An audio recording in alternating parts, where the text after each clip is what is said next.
രാജകുമാരിയുടെ രത്നം. കാശിയിലെ ഒരു കൊട്ടാരത്തിൽ ഒരു രാജാവും രാജ്ഞിയും താമസിച്ചിരുന്നു. രാജകുമാരിയുടെ കയ്യിൽ വിലയേറിയ ഒരു രത്നമുണ്ടായിരുന്നു.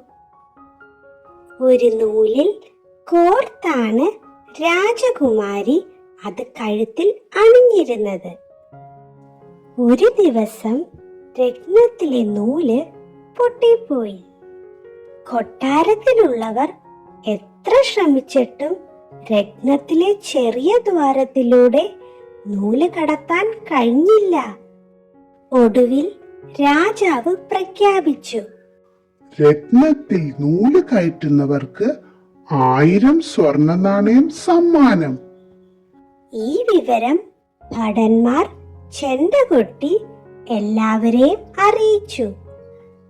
വിവരമറിഞ്ഞ് പല ദേശത്തു നിന്നും കുറെ ആളുകൾ എത്തി.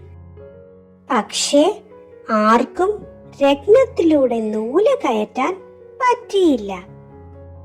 അപ്പോൾ മുഷിഞ്ഞ വേഷം ധരിച്ച ഒരാൾ അവിടെ എത്തി. അയാളെ എല്ലാരും കളിയാക്കി ചിരിച്ചു. അതൊന്നും ശ്രദ്ധിക്കാതെ അയാൾ കൊട്ടാരത്തിന്റെ അകത്ത് പ്രവേശിച്ചു. അയാൾ രത്നം വാങ്ങി പരിശോധിച്ചു. എന്നിട്ട് കുറച്ച് തേനെടുത്ത് രത്നത്തിലെ ദ്വാരത്തിലേക്ക് ഒഴിച്ചു. ശേഷം നൂലിന്റെ ഒരറ്റം തേനിൽ മുക്കി അത് ദ്വാരത്തിലേക്ക് കടത്തി വെച്ചു. താമസിയാതെ തേനിന്റെ മണം പിടിച്ച് ഒരു ഉറുമ്പ് അവിടെ എത്തി. ഉറുമ്പ് ദ്വാരത്തിലൂടെ അകത്തേക്ക് കയറി.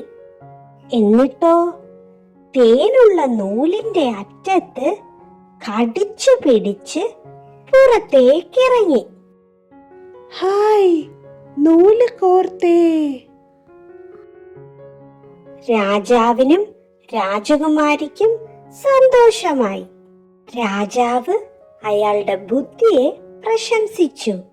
എന്നിട്ട് കൈ നിറയെ സ്വർണ്ണ നാണയങ്ങൾ കൊടുത്തു.